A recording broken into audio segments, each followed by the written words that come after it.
The conference room held 400 people. The quarterly broadcast streamed live to investors across 3 continents. Marcus Vail stood at the podium, his crisp navy suit catching the stage lights as he gestured toward the projection screen behind him. Revenue charts climbed steadily upward. Profit margins looked healthy. The board members in the front row nodded approvingly. Then Marcus paused mid-sentence. He turned, looked directly at me in the 3rd row and smiled. Not the warm kind of smile, the kind that comes before a knife. "Before we continue," he announced, his voice filling every corner of the room, "I have an important personnel update." My stomach tightened. Around me, colleagues shifted in their seats. "Effective immediately," Marcus continued, his eyes locked on mine, "Elena Park is no longer part of this company." The projector flickered. My employee photo appeared on the massive screen, overlaid with a single word in bold red letters. Terminated. A few staffers in the back row actually clapped. Nervous applause rippled through sections of the crowd. People who didn't know better. People who thought this was routine. I sat perfectly still. My laptop remained open on my knees, screen glowing softly in the dimmed auditorium. I didn't close it. I didn't stand. I didn't give Marcus the satisfaction of a reaction. "Some people just can't adapt," Marcus added, his voice dripping with practiced sympathy. "In today's fast-paced environment, we need team players who embrace change, not those who cling to outdated methods." The room went completely silent. Someone coughed. A chair creaked. But mostly, there was just the hum of the ventilation system and 400 people holding their breath. I finally moved. Slowly, deliberately, I closed my laptop. The soft click echoed in the silence. I stood, gathered my notebook and pen, and walked toward the exit. My heels clicked against the marble floor. Nobody spoke. Nobody looked at me directly. As I reached the door, I glanced back once. Marcus was already turning back to his presentation, dismissing me like I was a footnote in his success story. The heavy door closed behind me with a solid thud. "My name is Elena Park. Until 3 minutes ago, I was the operations director at Virion Systems. I'd held that position for 11 years. I built the logistics framework that kept this company running. I streamlined the supply chain that Marcus loved to brag about in investor calls. I trained half the management team, currently sitting in that room. And Marcus Vail just humiliated me in front of everyone who mattered. 2 security guards waited in the hallway. They didn't meet my eyes as they flanked me, one on each side. We walked through corridors I'd walked 1,000 times before, past the innovation lab I'd helped design, past the operations center where my team worked, past the executive offices where I'd spent countless late nights fixing problems that Marcus created during the day. People pressed themselves against walls as we passed. Former colleagues suddenly found their phones fascinating. Assistants ducked into empty conference rooms. The few who made eye contact looked away immediately, their faces twisted with embarrassment or relief that it wasn't them. At my office, they gave me exactly 10 minutes. I packed my framed photo of my father, my coffee mug with a chip on the handle, and a small potted succulent that had somehow survived years of my neglectful watering. Everything else stayed. The awards on the wall, the industry recognition plaques, the thank you notes from team members. As I was leaving, my assistant Kieran slipped me a folded piece of paper. His hands trembled slightly. "You didn't deserve this," he whispered. I nodded once and pocketed the note without reading it. Outside, spring sunshine hit my face. The warmth felt wrong somehow, inappropriate. The parking lot stretched before me, filled with cars belonging to people who still had jobs. My sedan sat in its assigned spot near the executive entrance. I wouldn't have that spot tomorrow. I looked back at the Virion Systems building. 20 stories of glass and steel, gleaming in the afternoon light. I'd helped build this place, not physically, but in every way that mattered. The systems, the processes, the culture of excellence that Marcus now claimed as his own vision. Inside, Marcus was probably still presenting, talking about innovation and agility, using buzzwords like disruption and transformation, taking credit for work that dozens of people, including me, had poured their lives into. I whispered to the building, to Marcus, to everyone who'd looked away, "Enjoy your quarter, Marcus. You won't finish the next." Then I got in my car and drove away. My phone buzzed constantly during the drive home. Text messages piled up, colleagues expressing shock, former team members asking what happened, a few genuine friends checking if I was okay. I ignored them all. My father's car was already in the driveway when I pulled up. He'd left work early. The company live stream was probably still playing on his laptop inside. I found him in the living room, frozen on the couch. His computer screen showed the exact moment of my termination. My face on the projector, that single red word. My father looked older suddenly. His shoulders slumped in a way I'd never seen before. "Elena," he started, his voice thick. "Dad, it's fine," I said, setting my box of belongings on the side table. But my hands were shaking. I shoved them into my pockets to hide the tremor. He stared at me for a long moment, then asked softly, carefully, "Are you finally going to use what Harold left you?" Harold Virion, the founder, the brilliant, eccentric man who'd built this company from nothing and then died too young from a sudden heart attack 3 years ago. I nodded once. "It's time." My father's expression shifted from sadness to something else, something harder. He knew this day might come. "That's why he gave you the shares." I pulled out my phone and scrolled to the encrypted folder I'd kept locked for 3 years. Inside were documents, contracts, and a personal letter from Harold. It was time to remember what he'd entrusted me with. The memory hit me hard. Harold's office, 5 months before he died. Late evening, most of the building empty. He'd called me in, closed the door, and handed me a sealed envelope. "Open this only with Mr. Cho present," he'd said, referring to his personal attorney. "Inside are shares, 8% of the company. They're yours, but held in a confidential trust until you choose to activate them." I'd been stunned. "Harold, I can't." "You can, and you will," he'd interrupted gently. "Elena, I built this company on principles, integrity, excellence, respect for the people who do the real work.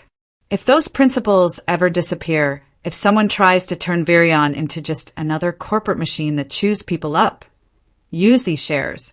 Remind them what we stand for." His words echoed in my mind now, crystal clear across the years. Marcus's smirk replayed in my memory. That casual cruelty, the public humiliation, the applause from people too ignorant to understand what they were celebrating. Harold had known. Somehow, he'd known that someone like Marcus might take over. Someone who valued optics over operations, image over integrity, personal glory over collective success. I opened my contacts and found Mr. Cho's number. It was time to remind them what Virion stood for. Within an hour, the clip was everywhere. Someone had recorded the meeting on their phone. "CEO fires executive live during quarterly meeting," trended on multiple platforms. The video had been viewed 50,000 times before sunset. By midnight, it hit 500,000. The comment section was a battlefield. Some people defended Marcus, praising his bold leadership and decisive action. Others called it cruel, unnecessary, and performative. Business analysts debated whether public terminations were ever appropriate. A few people who'd worked at Virion chimed in, defending my track record. Marcus himself posted at 11 p.m., "Leadership means making hard decisions, even when they're unpopular. Virion's future requires fresh thinking and adaptability. #leadership, #innovation, #transformation. I saved the post. Screenshot, timestamped, archived in a folder labeled evidence. I saved everything. Every article. Every comment from company insiders. Every piece of the narrative Marcus was trying to build. Revenge wouldn't be loud. It wouldn't be emotional. It would be accurate, documented, and absolutely devastating. I worked until 3 in the morning, organizing files and building a timeline. My father found me at the kitchen table, surrounded by printouts and sticky notes. "You should sleep," he said gently. "Soon," I replied. "First, I need to understand exactly what Marcus has been doing."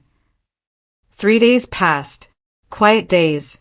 I ignored most calls and texts, responding only to my closest colleagues with brief, measured messages. "Thank you for reaching out. I'm doing fine. Taking time to consider next steps." Then the messages started coming from my former team, the operations staff, the logistics coordinators, the people who actually made Virion function. "Elena, the new system rollout completely failed. Marcus is blaming you. They're saying you sabotaged the transition before you left. Nobody knows how to fix the vendor integration. You built that yourself."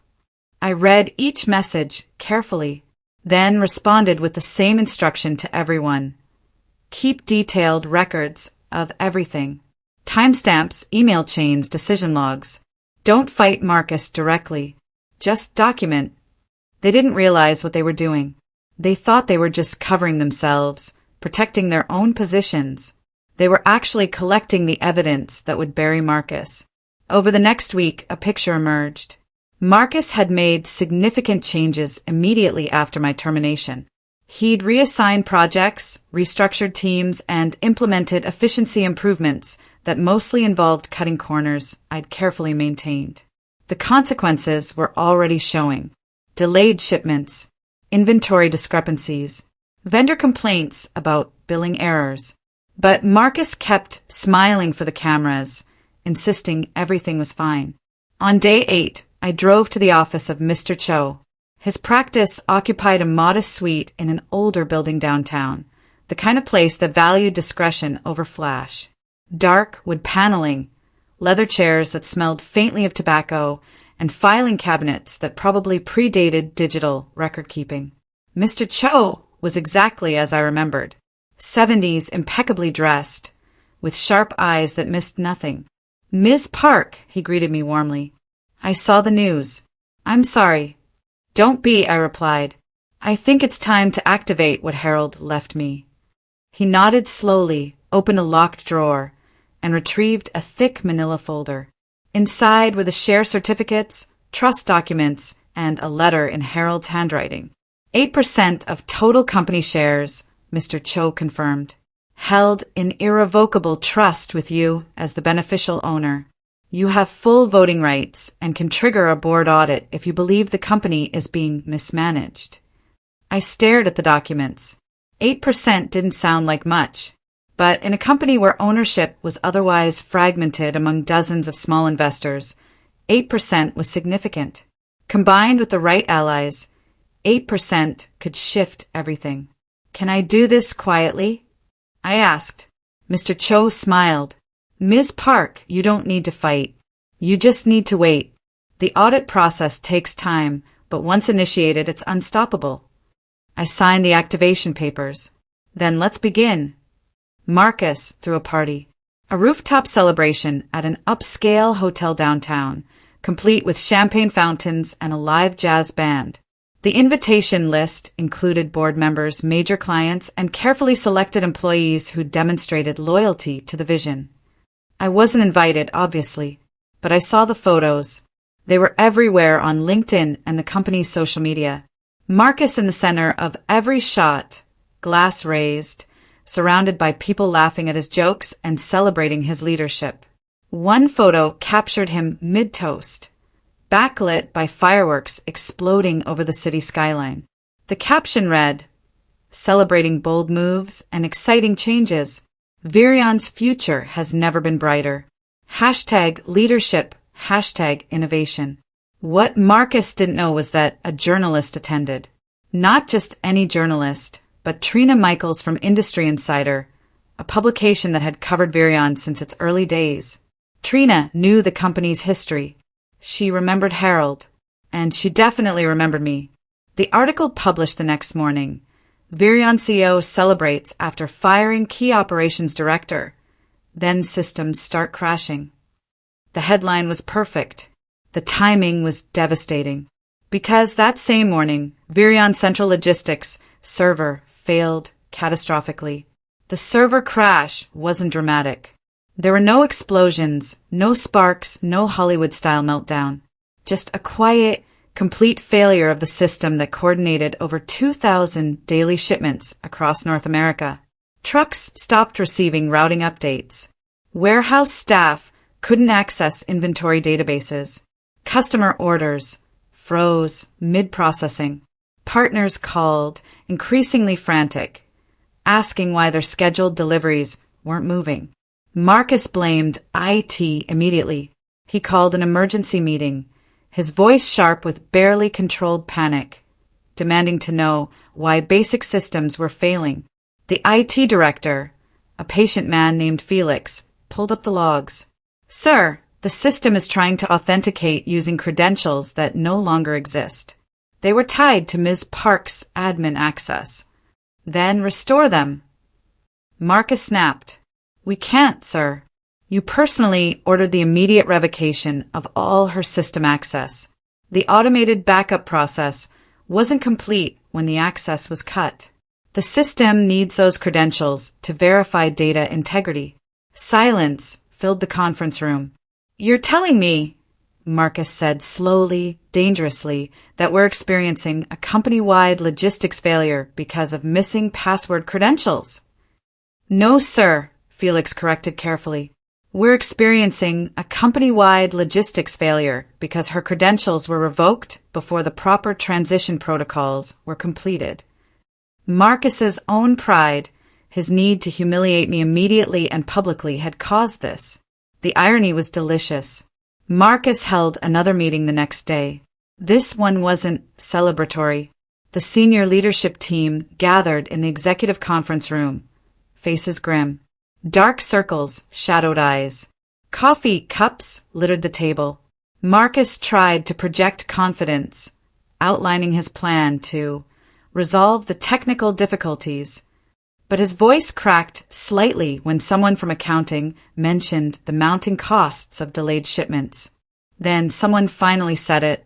Jeffrey from supply chain management, a man who'd worked with me for 6 years, spoke up quietly. Maybe Elena should have been consulted before the transition. The room went still. "Excuse me." Marcus's voice dropped to a dangerous whisper. "I'm just saying," Jeffrey continued, looking uncomfortable but determined. She built these systems. She knew every integration point. Maybe if we'd done a proper knowledge transfer instead of... Instead of what? Marcus interrupted. Instead of making the hard decisions necessary for this company's future. Nobody answered, but the doubt had been planted. I heard about the meeting from 3 different sources within an hour. The tide was shifting, slowly but definitely. Marcus stormed out of the conference room, but I knew something he didn't. Something that would make everything so much worse for him. I was already preparing for the next investor briefing, and this time I had a seat at the table. The confidential shareholder briefing happened 2 weeks later. Small, private gathering. Just board members, major investors, and anyone holding significant shares. I attended via proxy, my voting rights activated, but my presence masked behind a corporate entity name that meant nothing to anyone except Mr. Cho and the board's secretary. Marcus didn't notice the additional name on the attendance sheet. He was too busy trying to control the narrative. The investors were restless. Stock prices had dipped slightly after the system's crash. Nothing catastrophic yet, but enough to raise concerns. They wanted reassurance, detailed plans, concrete numbers. "Where's the quarterly operations report?" one investor asked, an older woman named Victoria, who'd been with Virion since the beginning. Marcus straightened his tie. "It's being prepared. Minor delays due to the recent systems transition, but everything is on track." He was lying. I knew he was lying because I knew exactly how those reports were compiled. The process I'd built required data from multiple departments, cross-referenced, and verified. Without the logistics system running properly, half those numbers were inaccessible. I watched through the video feed as Marcus fielded increasingly pointed questions.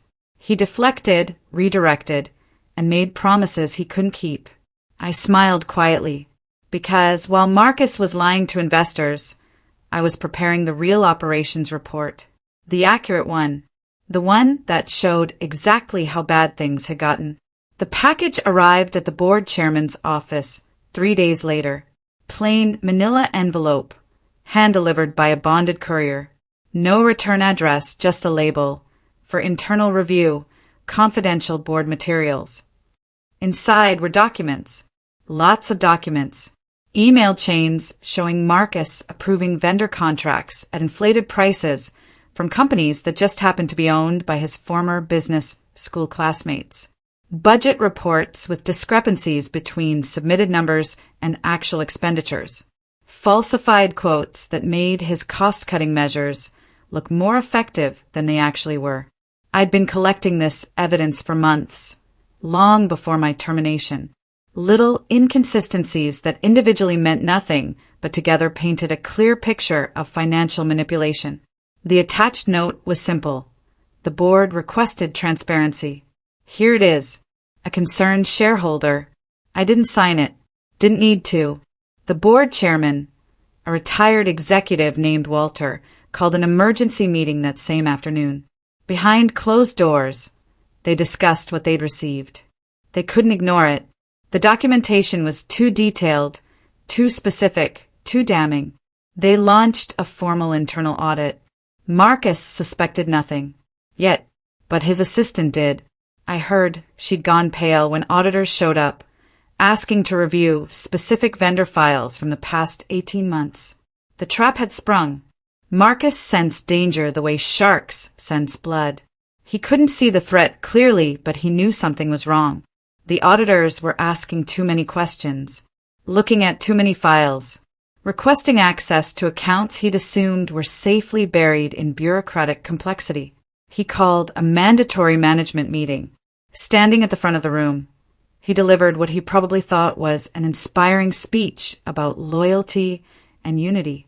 These are challenging times, Marcus declared. External forces are trying to undermine what we've built here. I need to know that everyone in this room is committed to Virion's success, that you're with me, not against me. It wasn't quite a loyalty oath, but it was close. Some managers nodded enthusiastically. Ambitious young executives who'd been promoted during Marcus's reign, who owed their positions to his favor. They pledged their support loudly, publicly. Others stayed silent. The veteran staff, the people who'd been at Virion since Harold's days, simply looked at their hands. That night, I received a message from Jeffrey, the supply chain director who defended me in the earlier meeting. We're ready when you are. Just tell us what you need. I didn't respond immediately. Instead, I opened my compiled evidence files. Everything was organized, cross-referenced, time-stamped. The audit would find what it needed to find. I just needed to be patient. The audit took 3 weeks. 3 weeks of auditors combing through financial records, interviewing staff, and reconstructing the decision-making processes behind dozens of questionable contracts. They found everything. The inflated vendor costs, the falsified savings reports, the unauthorized payments to consulting firms that existed only on paper, budget manipulations designed to make Marcus's numbers look better than reality. Every trail led back to the same place. Marcus Vail's approvals, Marcus Vail's signatures, Marcus Vail's decisions. He tried to blame legacy processes inherited from previous leadership. He suggested that accounting errors were responsible. He pointed fingers at department heads who weren't in the room to defend themselves. But the auditors were thorough.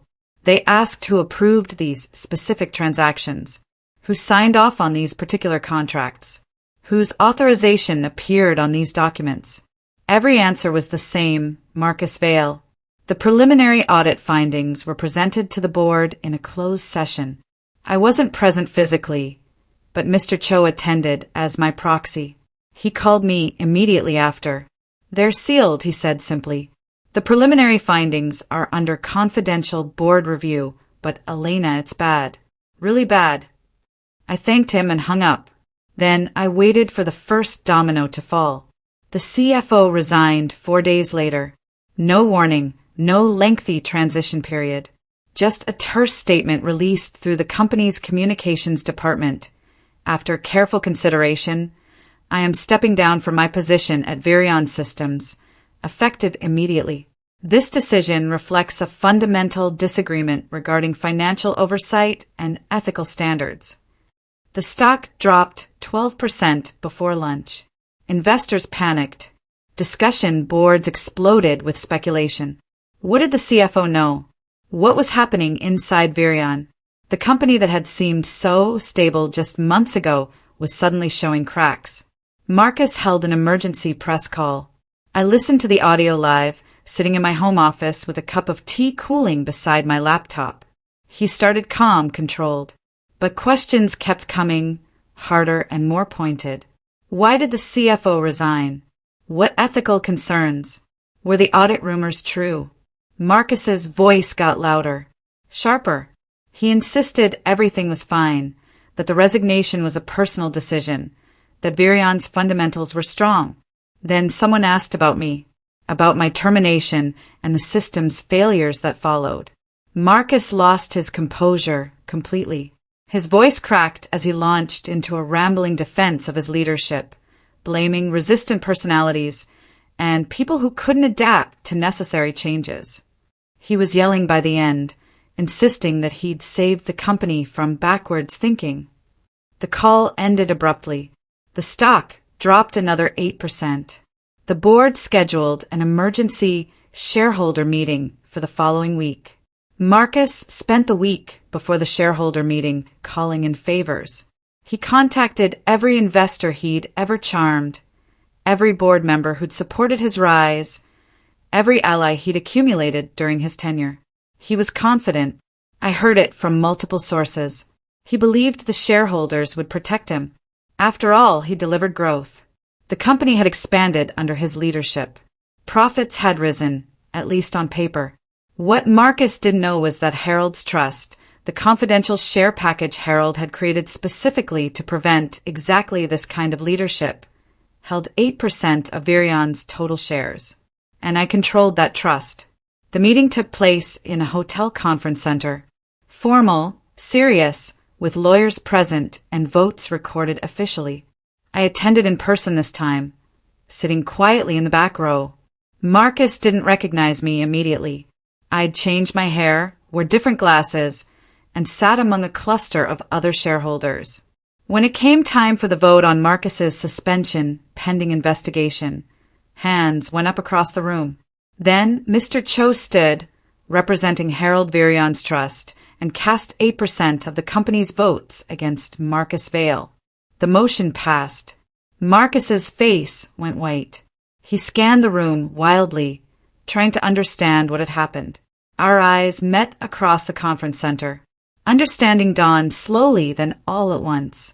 Marcus's response was predictable, desperate. Within hours of the suspension vote, he posted a video on his personal social media accounts. He sat in what looked like his home office, tie loosened, hair slightly mussed. The camera angle was wrong, too close, making him look cramped and cornered. "I want to address the false narrative being spread about my leadership at Virion," he began, his voice tight.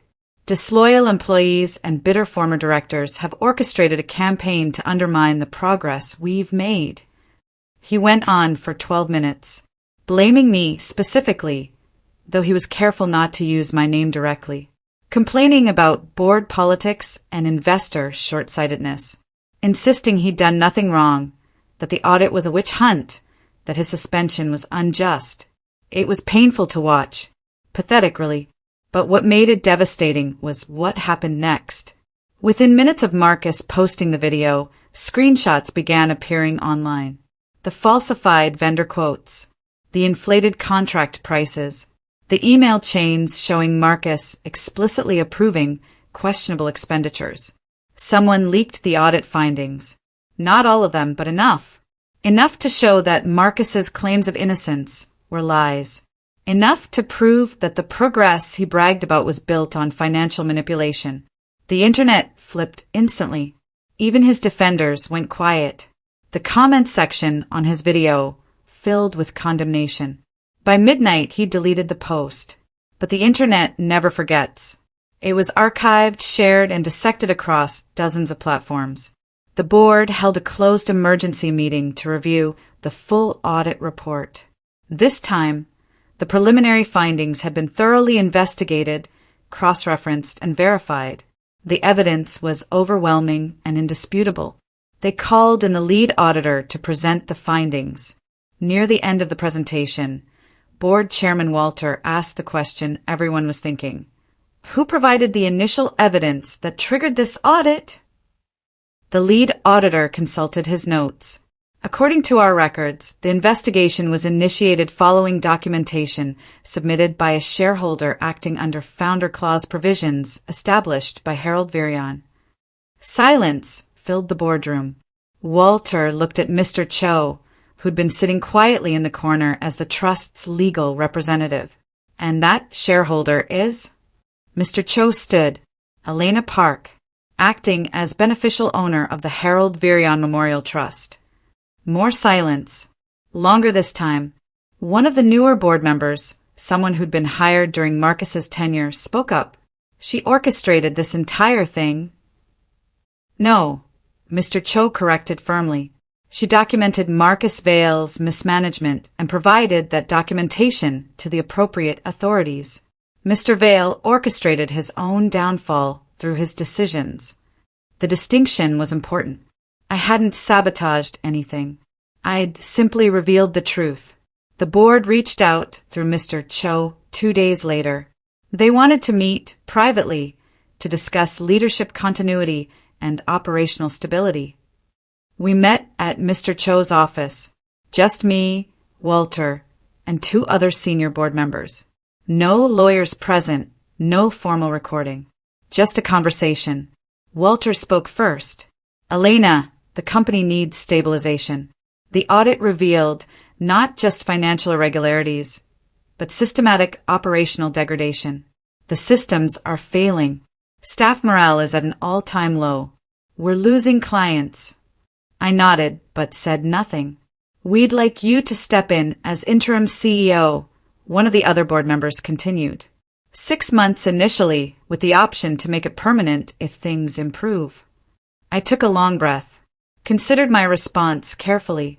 Only if integrity comes first, I finally said. No PR games. No protecting reputations. We rebuild the right way, transparently, or I'm not interested. They agreed immediately, almost too quickly. They were desperate. We spent the next 2 hours discussing terms. Fair compensation, yes, but more importantly, genuine authority to make necessary changes, to rebuild the operations systems properly, to restore the culture Harold had created. I signed the contract that afternoon. The public announcement went out the next morning. Virion Systems names Elena Park as interim CEO. The stock jumped 18% before noon. Walking back into Virion headquarters felt surreal. Same lobby, same marble floors, same security desk. But everything was different. People stood when I entered, not because I demanded it, but because they wanted to. The reception staff smiled, genuine relief on their faces. Colleagues emerged from offices and cubicles, clustering in the corridors applauding. I didn't make a speech, didn't stop for photos or grand pronouncements. I just nodded to familiar faces and headed straight for the executive floor. My office wasn't the CEO's corner suite. Marcus's things were still being cleared from there, and I had no interest in his space anyway.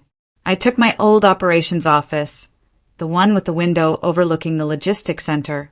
My first action was sending an email to all staff. We're going to rebuild properly. That means transparency, accountability, and respect. If you have concerns, my door is open. If you see problems, report them. We succeed together or we fail together. Within an hour, my inbox was full. Not complaints, but ideas, suggestions for improvement, reports of issues that had been suppressed during Marcus's reign. People who'd been afraid to speak up before were suddenly vocal. Order began returning. Slowly, methodically, we fixed the broken systems, renegotiated the inflated vendor contracts, restored the operational protocols that Marcus had dismantled. Efficiency followed. Respect grew. Virion started feeling like Harold's company again. Marcus didn't go quietly. He hired lawyers and filed a wrongful termination suit, claiming the board had acted without proper cause. He demanded reinstatement, back pay, and damages for reputational harm. His lawyers were expensive and aggressive. They filed motions, demanded depositions, and made threatening statements to the press. Then the audit findings became public record as part of the legal discovery process. Every falsified document, every inflated contract, every questionable decision, all of it entered the public domain, officially verified and impossible to deny. Marcus's lawsuit collapsed within weeks. His lawyers quietly withdrew, probably realizing they weren't going to get paid. But the damage was permanent. Marcus Vail became toxic in the industry. Other companies wouldn't touch him. His name became shorthand for executive overreach and financial manipulation. I watched one video clip that circulated online. Marcus outside a courthouse, surrounded by reporters, his face haggard and desperate. He was trying to explain himself, insisting he deserved a second chance, claiming he'd learned from his mistakes. Nobody was listening. I watched the clip once, just to see where he'd ended up. Then I closed my laptop and went back to work. There were more important things to focus on than Marcus Vail's self-destruction. 3 months later, we held the quarterly meeting. The same conference room where Marcus had humiliated me.